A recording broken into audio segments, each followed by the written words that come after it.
Welcome everyone to today's webinar. I am so excited on behalf of Jewish Women Talk About Intimacy and Center BMC to welcome you here today.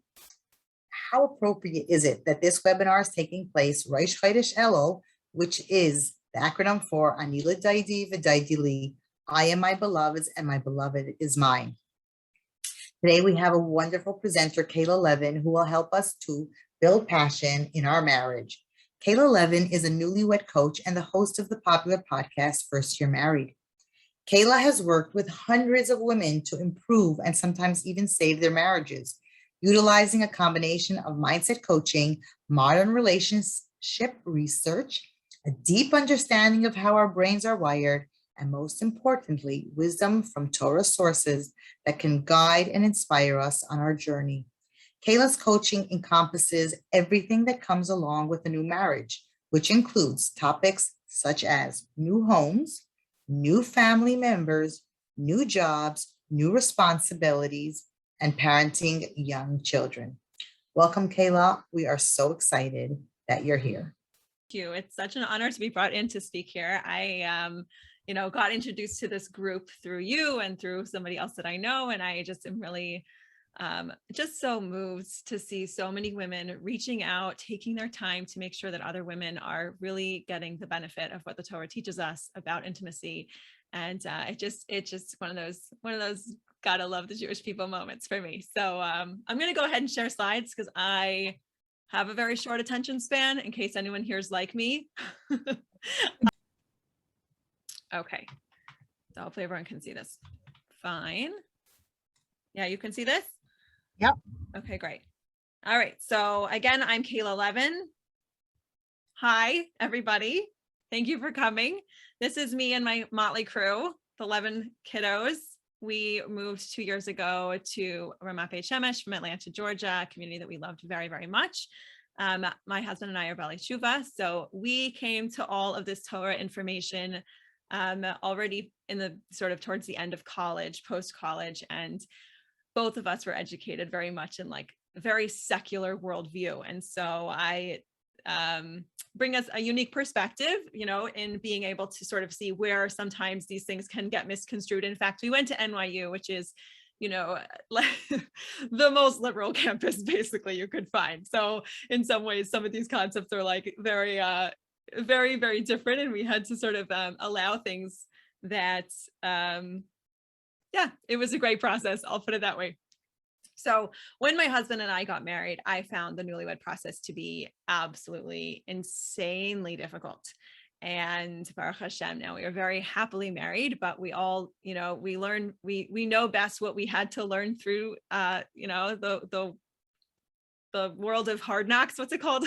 Like through challenge, and lots of trial and error. And Baruch Hashem, I really came to the conclusion partway through Shana Rishona, when I was feeling very stressed out, very worried, very anxious about our marriage, that maybe this is something that can be learned. Maybe this isn't just like you get it or you don't, you have it or you don't. You can be the type of person who can be happily married or not. I realized that maybe there might be a little bit more behind that. I was, I had studied psychology in college, and so I'd had a bit of a head start there. And I really just dove into the research and decided that I was just going to figure it out. And from there sort of took off this First Year Married business company, whatever podcast also that I run, which Baruch Hashem this last year just hit 150,000 downloads.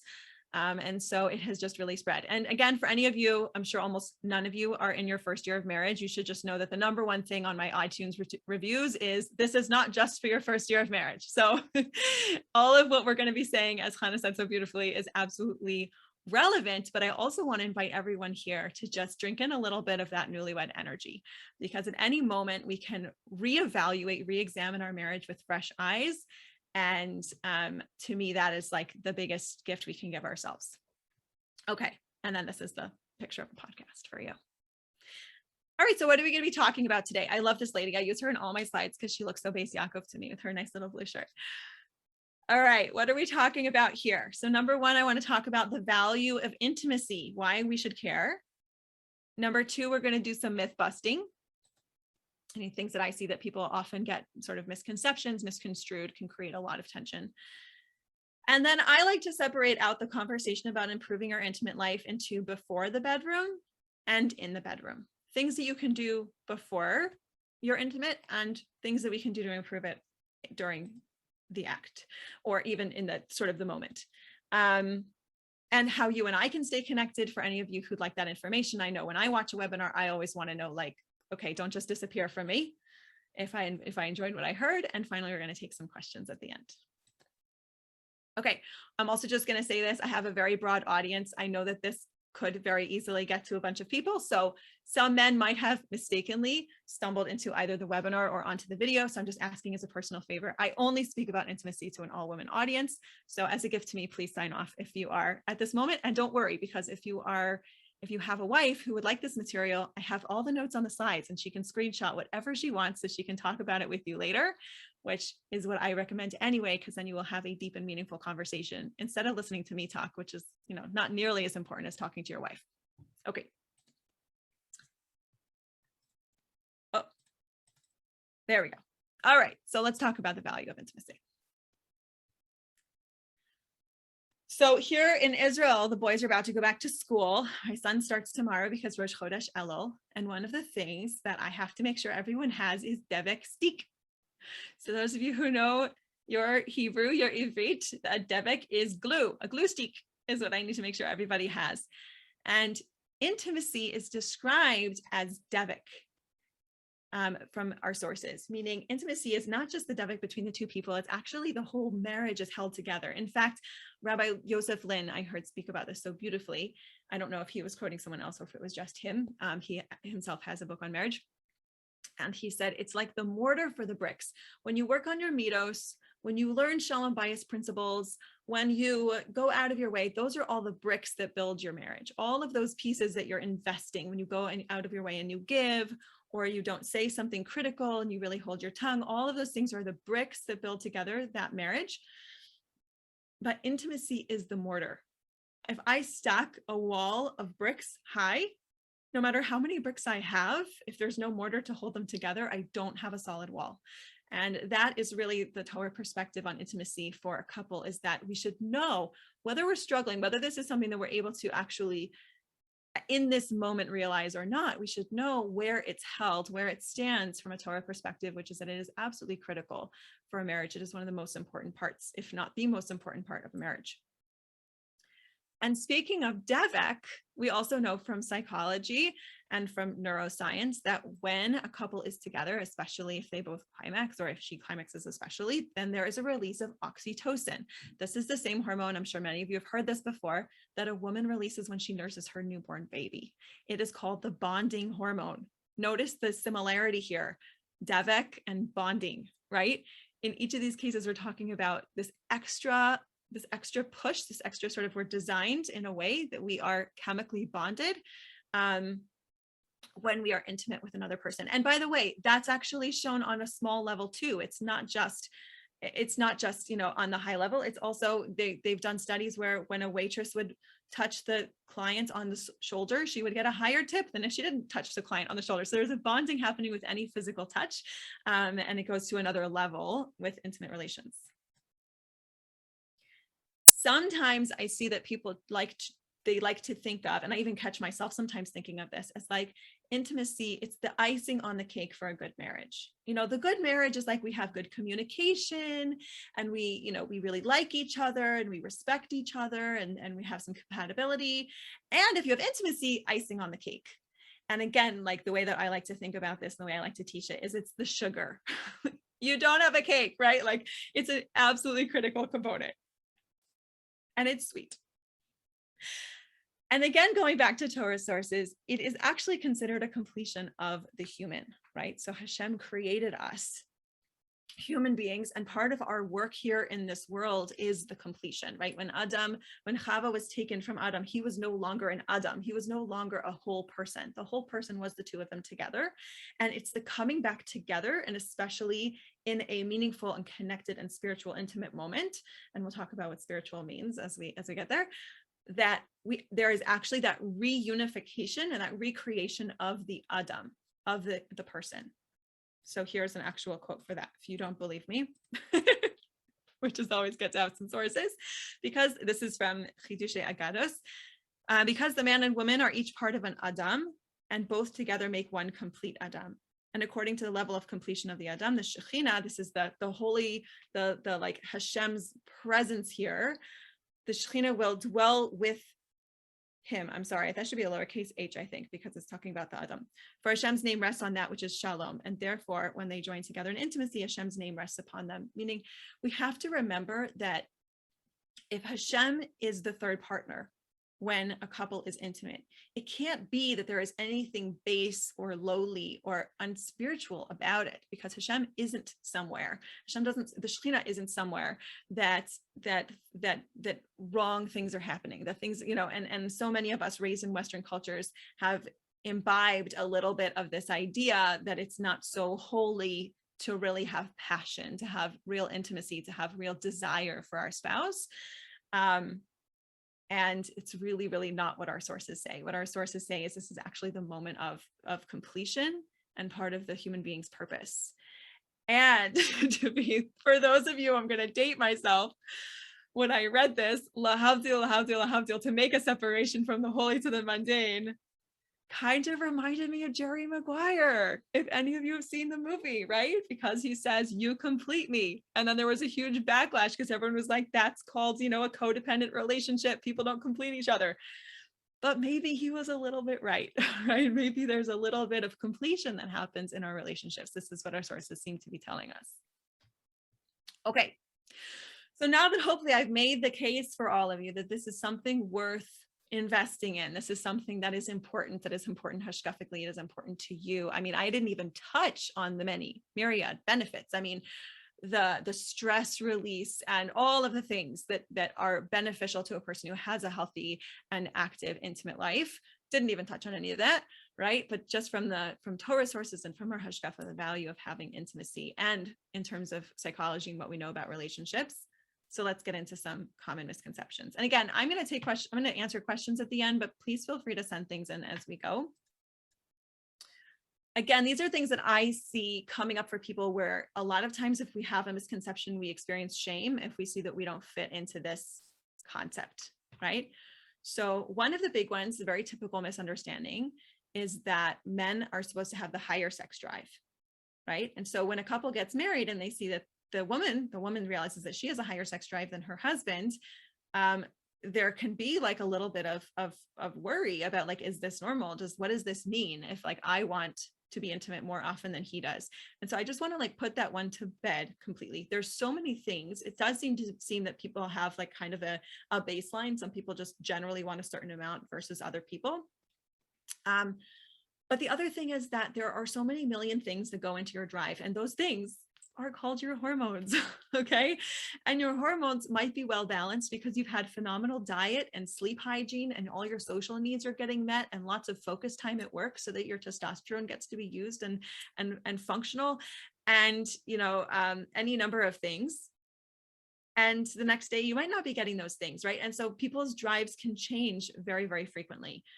I do want to make a side note. Emily Nagoski, I never can say her name, Nagoski, who is an expert, a best-selling author on the subject of physical intimacy. She even argues the term of sex drive. I'm not going to go there. I will use it a bit because people use it so frequently. But she does make the case that it's not a drive in terms of like lower brain need, but it is clearly a strong influencer that we can see. Okay, misconception number 2. If we were compatible, we'd have the same drive. This, of course, is going to create some negativity for people, right? If they see that there seems to be a mismatch.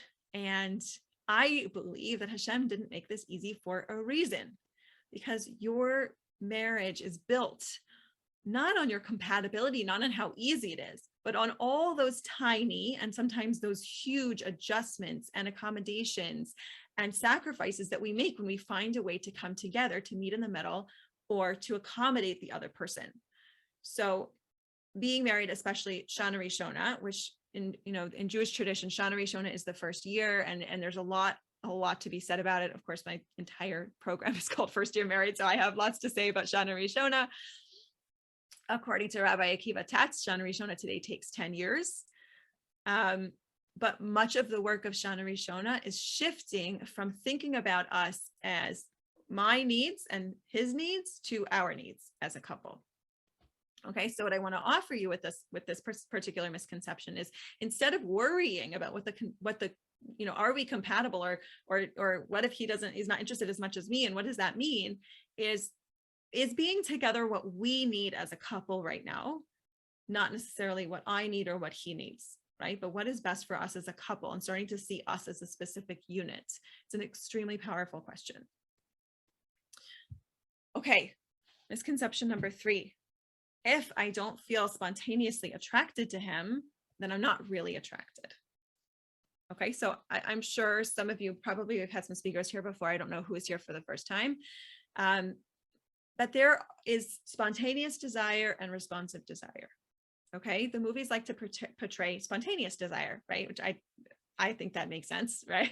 I don't know how you'd make responsive desire so exciting, but spontaneous desire, guys walking down the street, I see him, I'm like, wow, that guy's so attractive. All of a sudden my libido's raging and I'm so into him, right? And that's spontaneous desire. This is what is exclusively portrayed in the media. And for many of us, obviously, this isn't something where you have an opportunity to watch how desire builds in an intimate life between two people who aren't in the movie. So what do you have to balance that out with, right? So the media has a very strong influence because we don't have a lot of real world experience, or any real world experience outside of our own, to be able to compare that. So a huge segment of the population experiences mostly responsive desire. So what does that mean? What's responsive desire? That means that their body wakes up, desire is ignited well into the process of being intimate, right? Well into there's been kissing or being touched or being romanced or whatever's going on.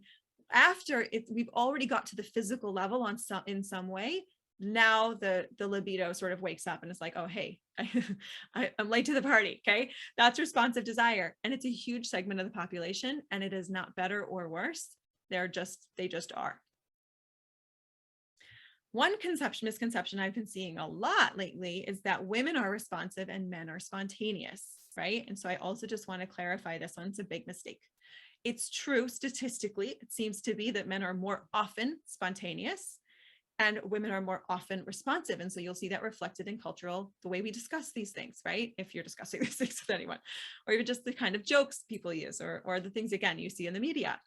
But it's not true. There are women who are primarily spontaneous. There are men who are primarily responsive. Whatever it is, beautiful. It's exactly what it's supposed to be. All right. As a mindset coach, this one is near and dear to my heart. Attraction either happens or it doesn't, and there's nothing I can do about it. Oops, let's go back. There we go. Attraction is a feeling. And those of you who are here who have worked with me know that your feelings come from your thoughts, right? From having a whole day where I'm thinking about everything wrong with my life, I'm going to feel terrible. If I have a day where I'm noticing everything that's going right and everything I'm grateful for, I'm going to feel good, right? As long as I'm not just totally like whitewashing it and lying to myself. So my feelings come from my thoughts. That means if I'm not feeling attracted to my husband, I want to take a second to consider, what have I been thinking about him lately? If anything, right? If what I've been thinking about him is a list of what he could do better, or how he's being such a child, or how hard it is to manage his weaknesses, well, your brain will turn your attraction off, right? Your brain's job is actually to be turned off by incompetence, because it doesn't want you mating with incompetence, because then your babies will starve, right? And so if my brain is filled with thoughts about like how he can't handle anything or just judgment or negativity about him, it will shut down my attraction to him. Yeah. So I just want to like give that back to you. Refocus on competence, refocus on what he has to offer. And I promise that each of you, your husbands, have an area in which they are highly competent, where you can build your respect for them. I'll give a dramatic example. I had a client whose husband had severe depression. And for months, he not only couldn't get off the couch, not only couldn't get to work, he couldn't get off the couch even to apply for jobs. And so, of course, this was very hard for her. She could only see what he was lacking. She could only see how unable he wasn't doing any of the things that she was sort of expecting from him, right? But she challenged herself. She was very, very open to seeing this a different way. And she challenged herself. How could she see this a different way? And when she did, she realized that he was extremely sensitive. He could always pick up on what was going on with her. He was so competent in his sensitivity. And when she focused on that part of him, she had so much respect for him that actually reignited the attraction between them.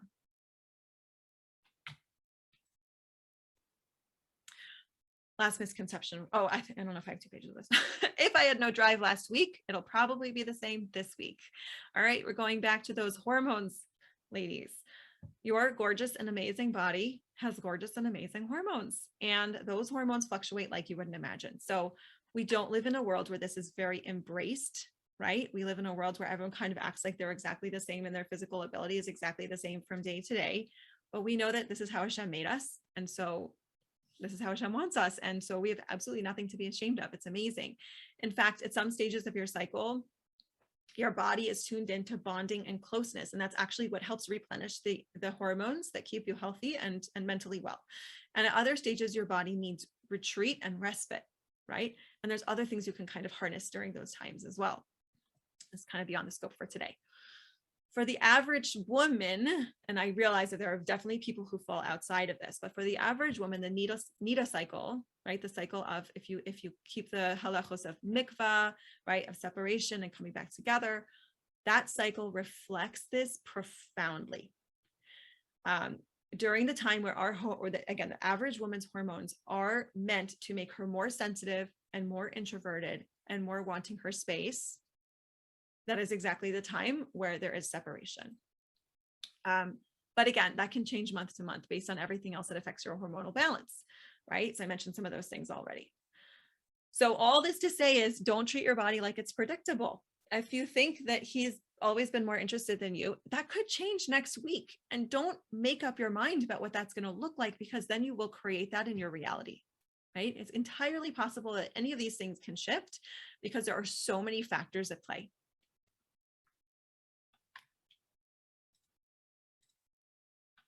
Okay, next one. If I stopped being attracted to him, that means we're no longer in love or there's a big problem. So this is another one that I get a lot because I specifically work with newlyweds. There is something called the love cocktail, right? It's this group of hormones that hit. And, for somebody who didn't touch before marriage, this is going to start when they get married, most likely, or slightly, possibly before, if they're very, very attracted to each other during dating. For people who did touch, would start it right around the time that they started to be intimate or very physical with each other. But there's a span of time between about 6 months and 3 years where basically it's like the lust chemicals, right? The infatuation hormones that get us completely, the amount of changes that happen to the human brain during that time is immense, right? People report becoming interested in hobbies that weren't interesting to them. They are much less afraid of rejection. They are much more outgoing. They are much more wanting to be connected. And most importantly, at least for this conversation, their libido is increased during that time. Okay. First of all, just side note, for some couples, this doesn't happen. And I don't see any reason that needs to be a problem. But for people who have experienced this, and they got married and they just couldn't keep their hands off each other and they always wanted to be together, and nida was the hardest thing imaginable. And then all of a sudden that stopped being the case. I just want you to realize that is actually how your brain is wired, that between, again, about 6 months to 2 or 3 years, that those hormones dissipate and you get back to what's normal. And this is exactly what's supposed to be happening. And in Judaism, we have a concept about inspiration, right? There's a lot of times where we get inspiration. Hashem gives us like this idea of what we want to work for. So we have a new job and we get some beginner's luck, or we have a project and we have a huge inspiration, right, about how this could be and how this is going to turn out. And we're super creative. Or again, a strong chemical experience of infatuation at the beginning of a marriage. And Hashem always gives us this moment of inspiration and then pulls it back away. And the reason for it is that it then gives us something to work towards. It gives us something that now we're going to pursue because we know what there is. And the truth is that when we earn it for ourselves, it is so much more profound than when it's given to us, right? The infatuation that a young couple has cannot be compared to the love of a happily married couple that's in their 90s. There's just no comparison, right? So part of our work in this world is to see that vision as what's possible and then to earn it on our own, which is so much more profound. All right, this one can be a little bit sticky, but I think it's really important to say in this context. Misconception that because everyone's on hormonal birth control, it probably doesn't really, it's probably fine. It's probably kind of like taking a multivitamin. I am not telling anyone what they should do. This is a conversation between you, your rabbi, and your doctor and your husband. But I will say that this is something that the fact that they're handed out like Benadryl does not mean that they don't have common side effects. Okay. And I want everyone to know that libido and mood can be dramatically or even just problematically changed, shifted by birth control. Okay. Most rabbis who answer questions about this, if you go to a rabbi to ask questions about what type of birth control, most of them understand the importance of a couple's intimacy and specifically enjoyment of intimacy, not just that they should be together to clock hours or like there's some sort of mitzvah chart, like you're going to get a note, right? But to actually desire each other is extremely important. And it is a valid reason to ask about switching to even possibly, again, asking about a less maybe halachically ideal form of birth control. So just because it's very common doesn't mean that there aren't side effects. And this is something that I see a lot. Here's one. Scheduling makes intimacy boring. Here's one that comes up once people have babies, right? So correction, here's my correction. Scheduling makes intimacy happen, not boring, okay? So that's what we're going for here. We're going for it happens. And I want to encourage those of you to take advantage of the time. If you decide that you're going to schedule, let's say Tuesday night and Shabbos are some of the times that are recommended. So Tuesday night, you're going to be together. Use that time to get your brain and body involved, right? Go to a yoga class that day.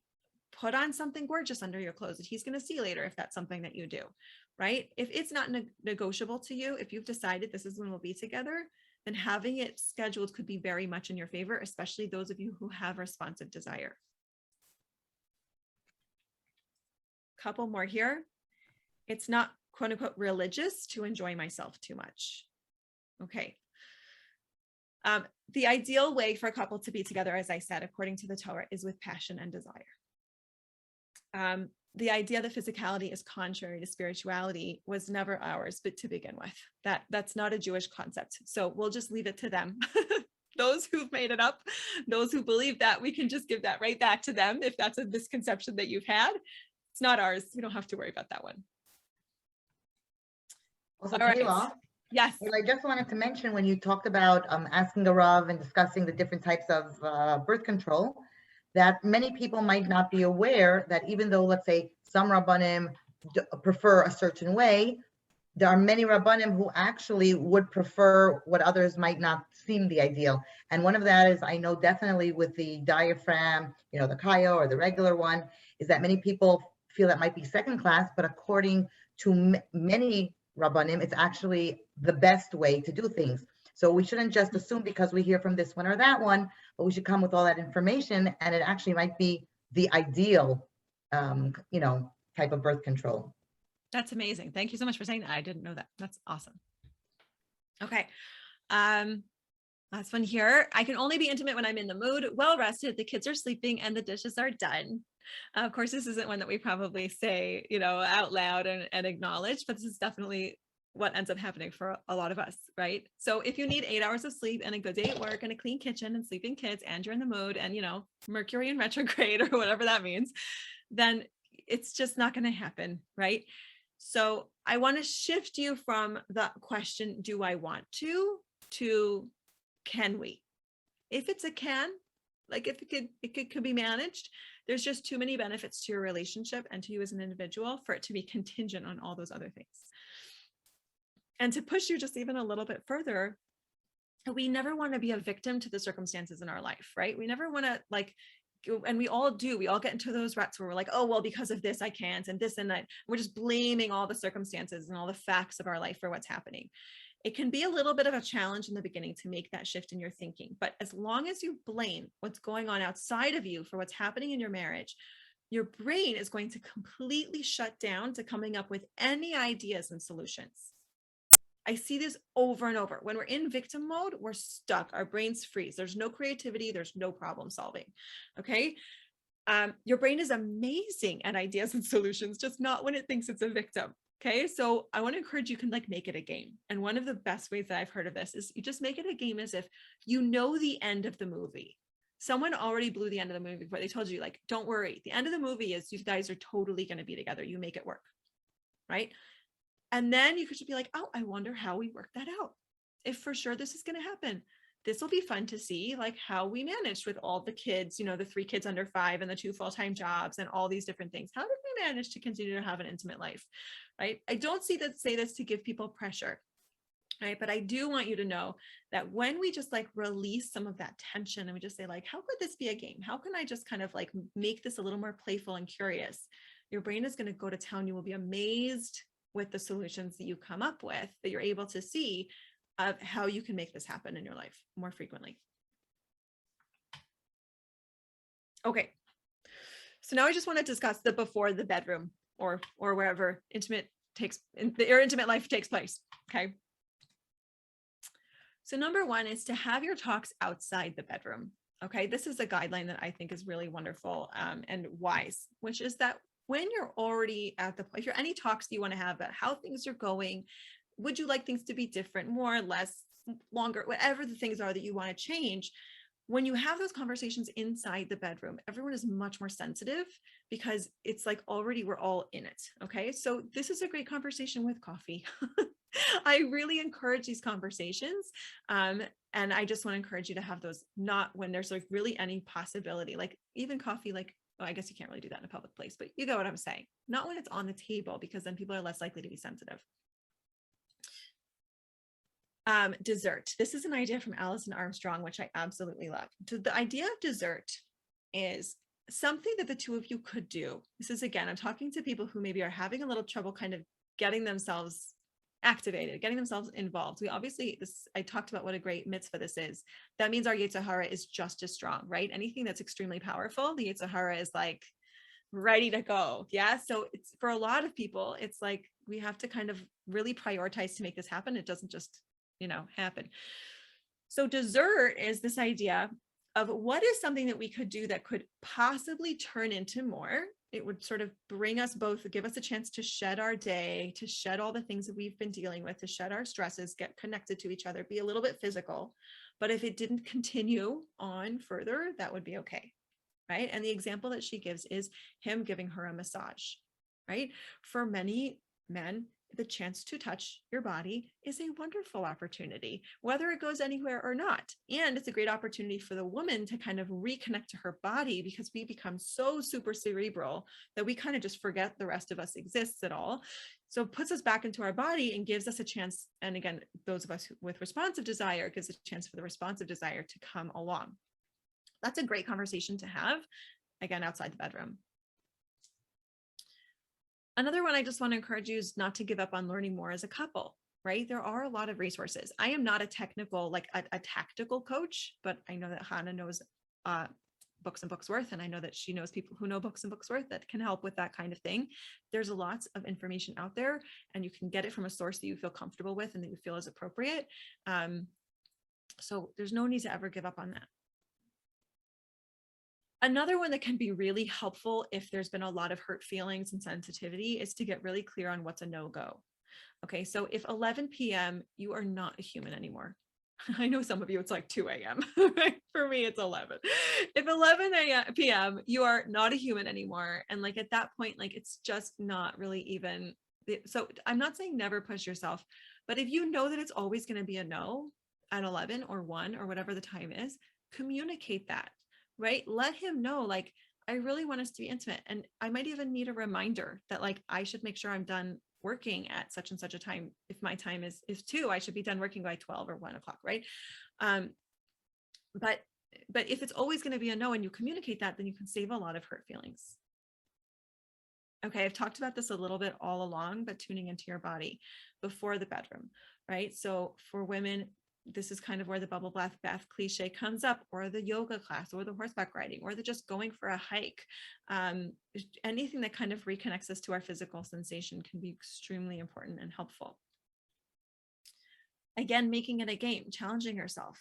What is your goal as a couple? Like, pick something. If you want to start with frequency, like we'd like to really shoot for being together this many times a week, or if you'd like to shoot for something like specific in how your intimate life is going, right? Make a goal for yourself and then make it, don't worry about how, right? Make the goal first and then see if the two of you can come together sort of with the goal on the other side, right? It's like you as a couple working on that goal together, and how can you make that happen?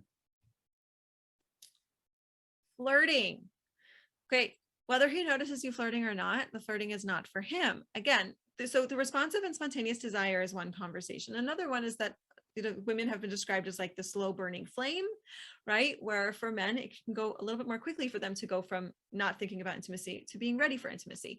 So if you're of the slow burning flame variety, flirting is a great way to start to already tune yourself into getting into the mood. Okay. So again, it's not really even for him. It's kind of to help you come along. And this is another one that I think is really interesting. I'm going to give some books that I recommend at the end, but this one, John Gray, who wrote Men Are From Mars, Women Are From Venus, wrote a newer book, which I so strongly recommend, called Beyond Mars and Venus. It's not the same at all. And he talks a lot about what kind of happens to us when men and women, by the way, when we have sort of a hormonal imbalance. And one of the things that can happen for women who work in very, very masculine jobs is that when we get home, we're still, and by masculine, what I mean is, I'm saying masculine, not male jobs. I'm saying like everyone has sort of a mix of masculine and feminine, but masculine meaning like I'm very result oriented. I'm very goal oriented. I'm kind of just doing one thing at once. It's not a lot of team building, relationship, the things that are under the feminine category. Okay. If that's the kind of job that you have, then you need time to transition back into being a connected person. And actually, that is like, you've burned a lot of testosterone. You've possibly even started getting into your cortisol stores. You need to get the estrogen higher, and you can do that by bonding. So that could be calling a girlfriend on your way home from work. It doesn't have to actually be with your husband, but you might need to do something to sort of bring yourself back into relationship mode if you've been very, very much goal focused, either at work or just in your life, right? But if it's a shift you need to make because your goal is to be intimate at a certain time, you want to kind of keep that in mind. Okay, once we get to the bedroom, number one, I want to encourage you to allow acceptable ulterior motives. This is what I call it. Okay, because we think that the only acceptable motive is that we're both passionately interested in intimacy right this very moment. So here are my acceptable ulterior motives for you. Number one, you'd like to reconnect. You might not even so much be in the mood. You're kind of tired. It's not really your thing right now, but you know that the two of you could use that reconnection. That's a wonderful reason to be together. You want to work on your skill set. Practice makes perfect, ladies. So you just like want to get some more time working on that. Great ulterior motive. One of you is a stressed out grouch. You can't live with him like this, or you can't live with yourself like this. This is a wonderful option for stress relief, right? So take advantage. We have very stressful lives. Number two, bring yourself to bed. This is possibly more realistic, more of an issue for newlyweds than it is for women married longer. But because so many of us come in with this concept of what romantic looks like and what attractive looks like and what sexy looks like, we have to make sure that we're kind of like letting that whole image go and just be completely authentic and as ourselves, which means maybe you're intimate and you're kind of a grouch and you're kind of goofy and you're kind of any of those things that don't necessarily fit in the rom-com that you saw as a kid. Not a problem. Hopefully you're not really as a kid, as a teenager, as a young adult. This is one that I heard. I can't find the source, but I heard of this one about a very elderly couple who had a phenomenal intimate life. And their rule was, you say when, I say how, meaning she said to her husband, anytime you say when, I'm a yes. You're interested in intimacy, I'm always a yes. I get to pick how. I think this is a fabulous tool for a lot of couples because when a husband, if the husband is the one who's pursuing, or this, you can switch this, right? So if it's not that way, but if he's the one who's pursuing, and then she's thinking like, oh, well, this is going to be like, now it has to be like romantic and it has to be this and it has to be that. Well, maybe not. Maybe he just is asking, right? And so if the person who's being asked gets to decide how, this can open it up to like, this is what I can handle right now. This is what I'm available for. This is what I have the energy for. This is what I'm interested in. And the final thing I want to say is that there are times when we can't be together. Okay. So of course this is during Nida, but I would say also like if one of you is traveling, or if there's a medical situation, or simply, you're 9 3.5 pregnant months pregnant, and you just cannot even like move anymore. Any of those reasons that you're not together, it's worth valuing what's being missed. It's worth valuing what's lost in that moment, in that situation. Even though it might feel a little bit sad, it holds it as a value and an important thing in your life. Okay, I just wanted to give a couple book recommendations because I think these are all phenomenal. I meant to have them ready for you to see, but I don't have them. So anyway, they're on here. Oh, Rachel. So for those of you who don't know, the entire Sefer is written in Hebrew, and the section that was translated to English is just on mitzvahs ona, just on the mitzvah of husband and wife being intimate. The whole Sefer is amazing. If you get the English part, you're only getting part of it, but you are getting a very important part. This is a newer book called The Living Marriage. I'm not even going to try to say that last name. This one is wonderful for husbands as well. So anyone who would like to have this be a focus, I'm so frustrated, I can't find it. Oh, right here. Okay, well, Rachel, looks different wherever you buy it. Here's The Living Marriage. Okay, I don't see any normal publisher here, so find a friend in Israel. If you can't find it in the States, it's got to be in the States. It's written in English. Phenomenal, phenomenal book.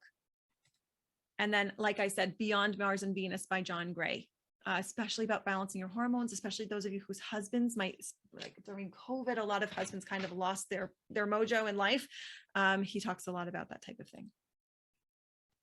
And then this is another one. Now, this one, read with a grain of salt or with a mentor if you're not completely solid on your hashkafa, but this is the person I mentioned before, Emily Nagoski. There's a lot of information about understanding your body and desire. So for somebody who really isn't really even sure how to be interested, how to enjoy intimacy, this would be a place to start.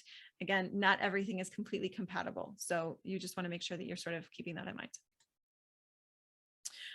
All right, just really quick, and I want to take some questions. You guys go ahead and send in questions if you have any. How we can stay in touch. If you're interested, this is the podcast that I run. It's called First Year Married. 117 needs to get out soon. It's been a little while, but usually this comes out once a week. You can also head over to my website, firstyearmarried.com. If you sign up for the email list here, then you get a marriage check-in. It's a PDF. You can print it out, and it gives you an opportunity to just sit and reflect. Like I recommend for people, just take it to a coffee shop, sit down, fill it out. It's a really beautiful way to kind of just take stock of where you are in your marriage and where you would like to grow. And for those of you who know a newlywed, someone in their first 5 years of marriage, I have a mastermind coming up in October. The wait list is open for that. Those people find out first. So if it's relevant for any of you, please get your name on the wait list, because I only take 6 women at a time, and I only run this, the last one I'll be running this year, this English year. All right, there's my girl again. I love her. So if there's any questions, let me know and we will take those. I'm going to turn off the share. See a couple here. All right, I'm just going to read these out. Hi, Kayla, this is magnificent. Oh, shucks. I'm just smiling. I love what you're saying about hormones. You mentioned that having space and quiet time usually happens in the first 2 weeks of the cycle when we're in Nida anyway. From Allison, the high heel sweatpants cycle. Oh, that's funny. I do find hormones stronger and more sex drive and desire day 1 to day 12, and then sort of tapers off day 12 to day 30, assuming it's a 30-day cycle. I find that a challenge because once day 12 passes, which is mikvah, the woman is more looking to settle down. So I think it really depends, right? This is a major issue for some women who ovulate while they're still in they're counting their clean days, right? So this is definitely something to discuss with an authority. I know Hannah actually, I think this came up recently in the group. So the way the cycle works, like in general, is like, when a woman is Nida, this is when she like really needs her space. She's very good at, her perfectionist tendencies have come out. So she might be sensitive, but she's also really good at fixing things that need to be fixed up. Then she kind of, let me think, she she emerges. This is when you want to start like maybe planning dates, but not going on dates, right? Anticipation is very good. And this is again, when we're counting our clean days. And then in theory, it should be that around the time of ovulation, right? Before and after, because there's kind of like an open window there, is when the libido is at the highest. Now, there's so many reasons, again, like I said, that might not be true. I would really recommend Beyond Mars and Venus for that one, if that's something that you're seeing, because he gives a lot of great examples of like, what might be going off in your lifestyle that you can rebalance. But and then basically if you want to plan the date during the clean days and go on the date during the days that you are, right after Nida. So clean, like counting your clean days, and then there's probably official names for this. I'm not a Kala teacher. After mikvah is when you want to go on the date for that first week, right? And then there's kind of like that. What's really interesting that I just read, like for all those people who are saying like it's really, during the Shiva Nakim, it's really hard. I feel like libido really growing stronger, and then afterwards I'm not as interested. I just read something in Kedushas Habayis by Rabbi Goldstein, and he said that actually during the Shiva Nakim, it is true that the libido is growing because it is getting you ready to want to be together. And sometimes after ovulation, it goes down because in general, the body is getting ready to nurture, let's say, a fetus. So the mother instinct, which is not necessarily so full of libido. So I was thinking when I read that, like, wow, that's incredible. For those people who actually do feel that and struggle with it, when you can understand it a little bit more, it helps you to use it to your advantage and just know, yes, it's building, like you said, do the nice things to build up that anticipation and the togetherness and the oneness. Of course, reserve it till after the mikvah. But the more we understand ourselves, the more we learn how to take advantage of whatever we're going through. I love that. And there's really two paradigms here, which maybe can also be helpful, which is that we have the like I'm attracted to this guy, right? That's that kind of like anticipation feeling, like the libido is growing, like, ooh, who's he? He's cool. Like, this is when I want to go watch. I always say, like, I like to watch my husband, like, do public speaking, because then I see how other people see him. And I'm like, who's that guy? Like, I'm married to him 12 years now, but like, let me just keep him a little bit fresh, a little bit different, right? Let me keep seeing how I don't have his number. I don't totally know him. He's always got surprises for me. But too much of that creates an insecurity in the relationship. For us to feel really able to be vulnerable, we also need that real connection, that real like deep vulnerability and trust, and like we love each other, right? And the two of them can kind of have, Esther Perel talks about this, like it's a difficult play, because if I need to keep you a little bit, keep that tension there, how do I also maintain that confidence and that trust, right? So another way you could look at that is kind of like, as you're heading into ovulation, you're kind of on the prowl for your husband, right? And then after the fact, that's when you have the opportunity for that very vulnerable, close connection. And it's true, you're kind of like, your body is like preserving energy at that point. So you could even change in terms of, like I said, you say when, I say how, it might change sort of the tone and the quality, but it gives you a chance to connect on both of those energies as a couple. Okay.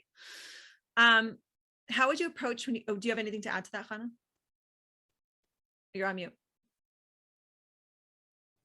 I just love that you say, I say when, you say how. I love it. I wish I could take credit, but it's even better that it comes from like really old people. Okay. How do you approach when you don't have the time I think she means during Nida, to take time just for yourself, like you're pregnant or nursing. So I would question, it's really fascinating to me, because again, I'm a mindset coach. So we always look at what we're thinking and then what that's making us feel.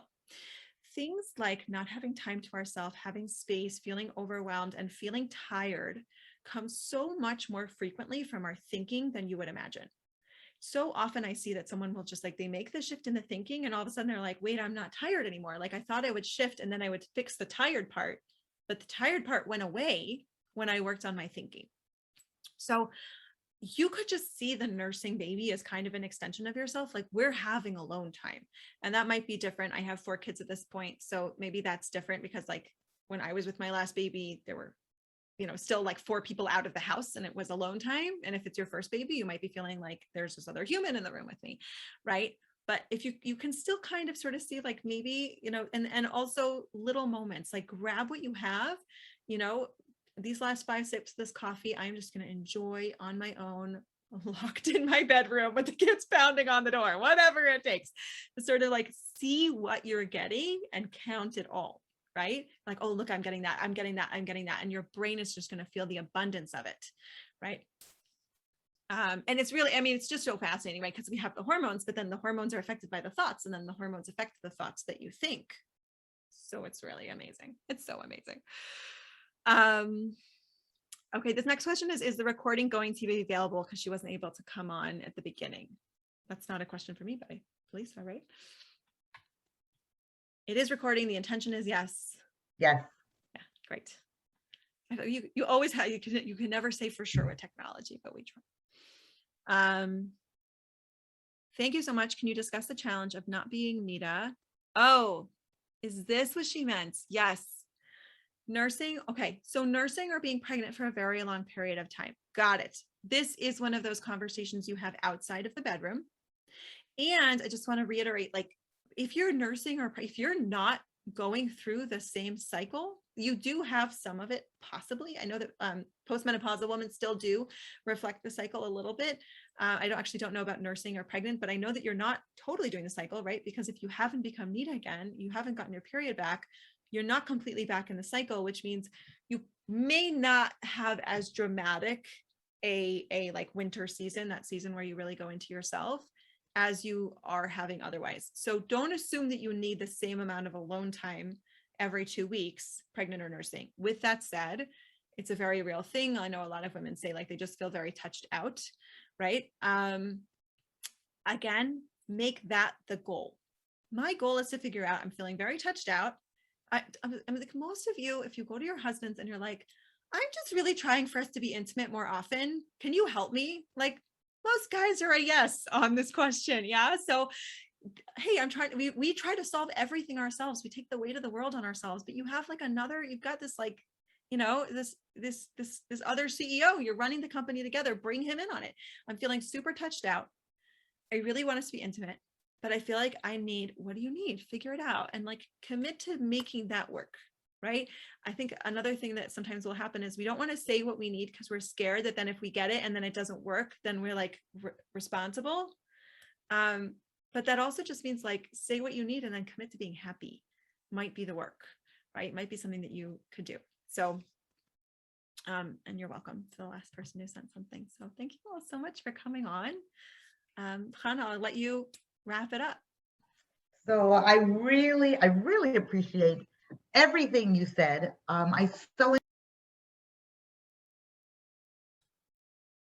Did she go away for everyone or just me? We lost her. Okay. I guess I'm wrapping it up. I'll see if she comes back on, but if anybody needs to go, again, I would love to have you join me on either my email list or my podcast, firstyearmarried.com. And it was just a pleasure to speak with all of you.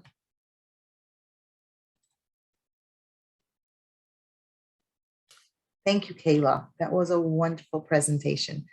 I think it is so important what you said.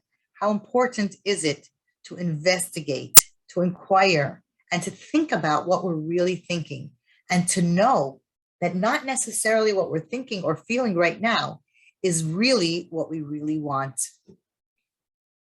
I think that is terrific. You know, the famous saying, don't believe a thought you think. And our feelings go after our thoughts. And our thoughts are not necessarily what we truly, deeply desire, want, and are really thinking. So I really appreciate all of the things that you said today. And I am sure that it will definitely help everyone to build more passion in their marital relationship. Thank you very much. On behalf of Jewish Women Talk About Intimacy and Center BMC, we thank everyone again for joining us.